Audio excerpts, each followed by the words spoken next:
peace, only war.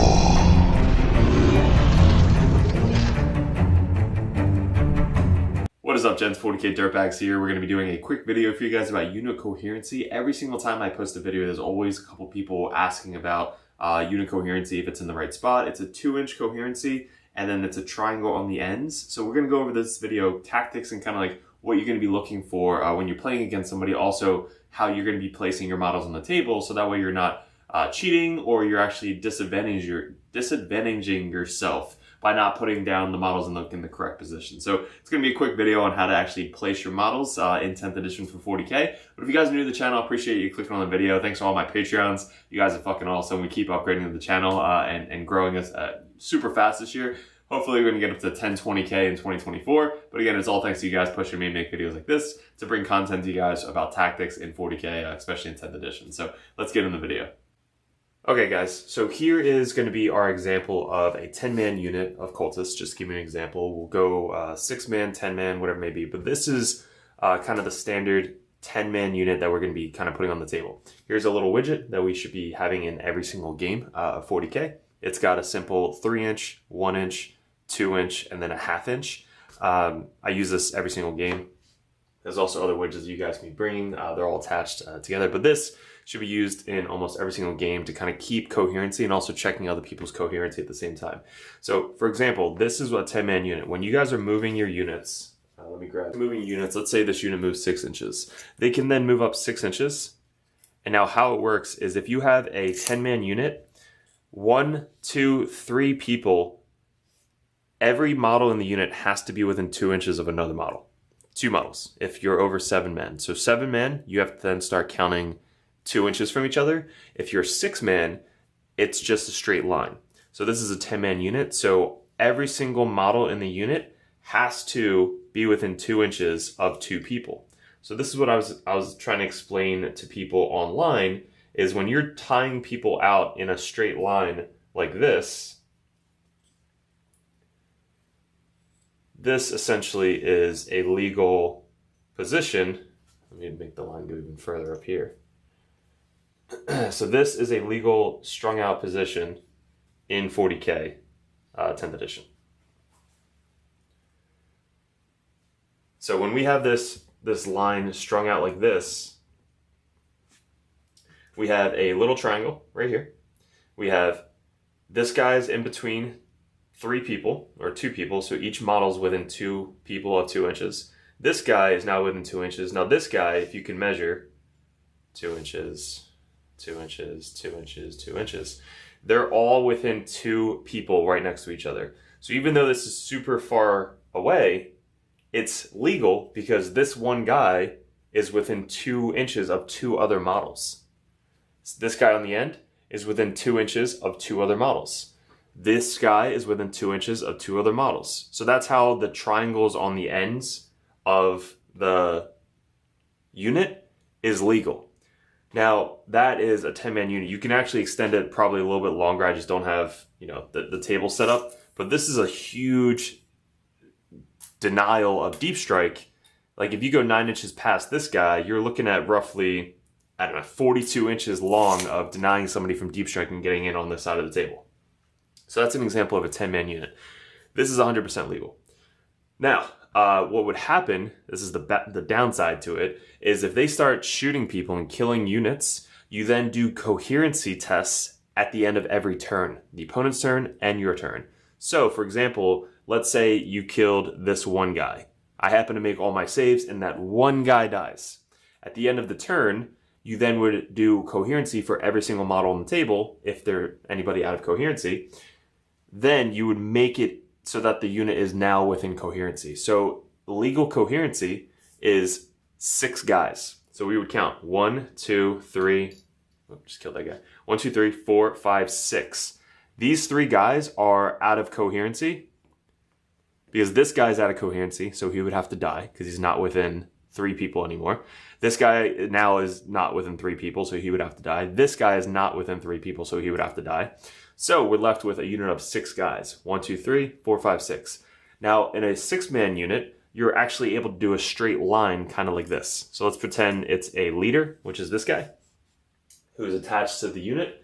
even, I know this isn't a good example, but let's say this is the leader. And a 5-man unit is attached to him. So as long as you have 6 models in the unit, now it could have started from a 10-man unit, got killed down to a 6-man unit, but this 6-man unit is now legal to be within 2 inches of each other, which is pretty far when you actually measure it out. So this is 2 inches from every single model, kind of like that. That's actually pretty far for a 6-man unit.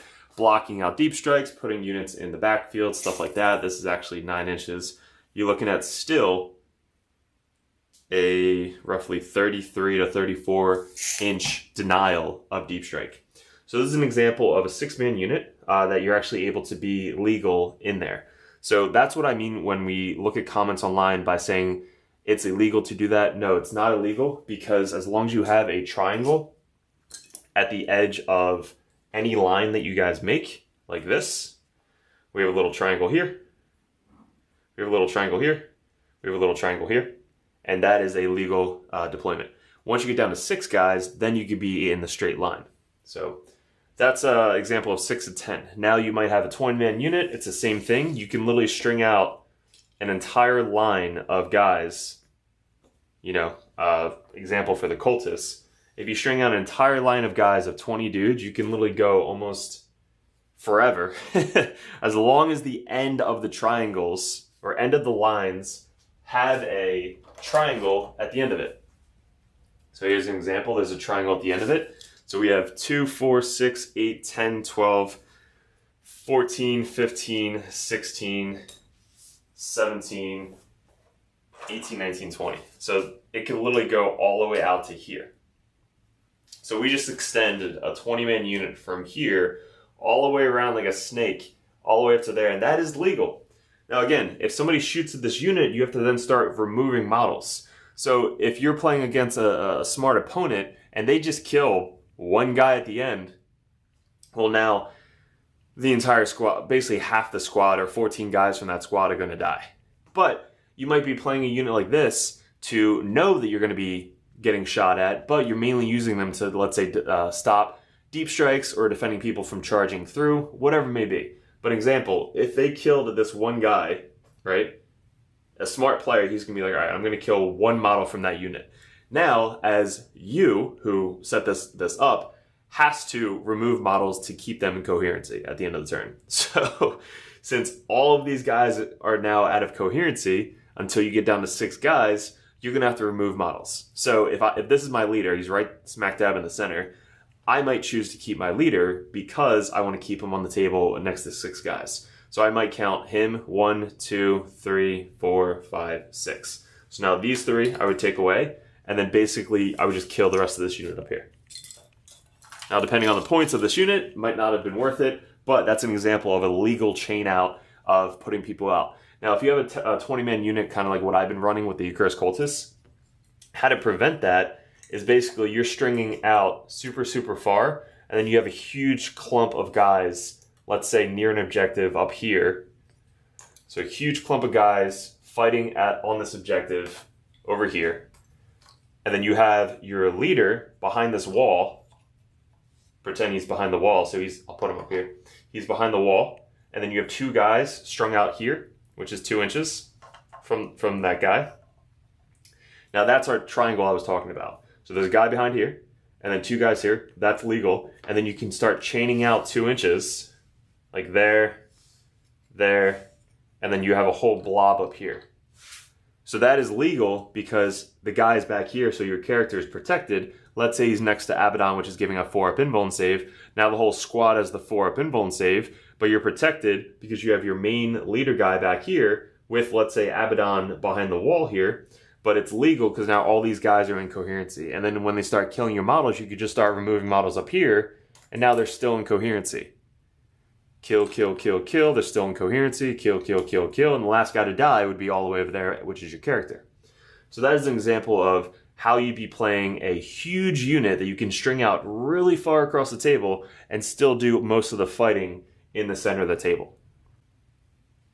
All right, here's a funny example. So I just brought down 25 guys, let's say it's in a Cursed Cultist unit. Here's an example of how far they can actually be spread out and still be kind of safe when it comes to getting the 4-up save from Abaddon in the back here, as well as splitting out some triangles in between there, so that way if they do remove a bunch of guys from the front, you're still not out of coherency, because we have a triangle here, so that's where it could stop. We have a triangle there, we have a triangle there, and we have a triangle all the way up front. We also have the triangle back here. So let's say, for example, he kills 5 or 6 of our guys.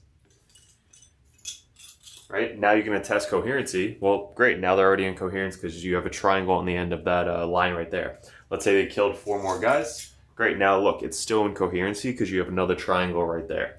There's also another triangle there and there. So that's an example, a pretty crazy example of how far you can extend a unit out and still be legal in 40K for 10th edition. So if you guys have any questions, definitely put in the comments below. But I would like to people learn the basic rules of 40K when it comes to coherency, so that way we're all on the same page on what you're looking for on the other side of the table, what you're actually able to play on your side of the table. If every single model in the unit of a 20-man unit all had to be near 2 inches of each other, it would be physically impossible to play the game.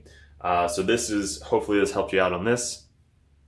Alright guys, so this is the example of the unit coherency. Quick video, just so hopefully this will get to as many guys as possible. Share it to all your friends in the community. But guys, I appreciate it. Thanks for clicking on the video. Leave in the comments below what you liked, didn't like, and how we can improve this video. A microphone is going to be coming. Don't worry, I ordered it. It took fucking 2 weeks because it's a super fancy microphone. Hopefully it works as good, if not better than the last one that broke. But guys, I appreciate it. Thanks for clicking on the video. Head over to Discord so you guys can join the community. Head over to the Patreons if you want to join the Patreon Dirtbag page. Also, if you want to get in the competitive scene, we are doing competitive coaching on the Patreon page. All my competitive dirtbags, you get to message me one-on-one. We go over tactics, list ideas, anything you guys need to get better at 40K in general. And then Grandmasters, you guys get to see me play one-on-one live games on Monday nights on lists that you guys want to see put on the tabletop for any of the armies that we play, as well as we get to play TTS games if you guys want to schedule any of those. But guys, I really appreciate it. Thank you to all my Patreons. Thanks for clicking on the video, and we'll see you in another video soon.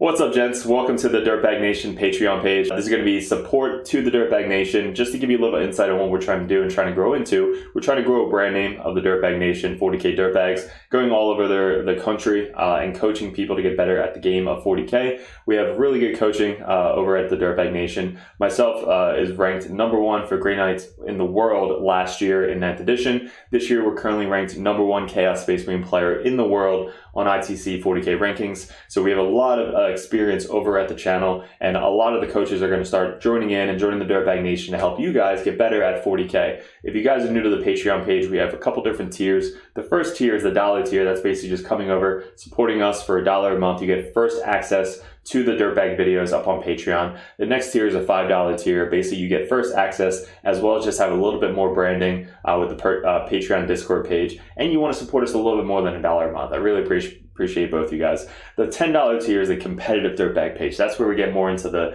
tactics, one-on-one coaching on the Discord. And if you guys have any questions, comments, list ideas, tactics, or game questions, you guys get to message us one-on-one through Discord. Make sure you take advantage of that because it's completely up to you to ask me any questions you possibly need in the 40K community. Finally, we have the Grandmaster Dirtbag. That Dirtbag is above and beyond. They come out and they basically want us to coach them one-on-one with calls on via Discord, TTS games, battle reports, or any tactical videos that you guys want suggestions to. You guys will get first access to, and we actually play live games for you guys, or go over battle reports for our Grandmasters. Anything armies that you want to see specifically on the tabletop, that's the Grandmaster Dirtbag page. So it's just an explanation on what the different tiers are for Patreon. But again, thank you so much for the support. If you guys are thinking about it, you do have really good coaching. We drink beers, we have fun, we just kind of chill out and teach you guys how to have fun at 40K, unlike some other people on YouTube. But have fun at 40K, be good, win some games, more than you're averagely winning over there all over the world. And if you guys really just want to support the channel, we have our $1 and $5 a month as well. There's all the stickers and dice available to you guys at a discount, and you have your own Patreon tab in Discord that nobody else has access to besides you guys. So I appreciate you guys. Thank you so much for the support. We're going to grow Dirtbag Nation as much as we possibly can in 2024 and get it all thanks to you guys. Appreciate it.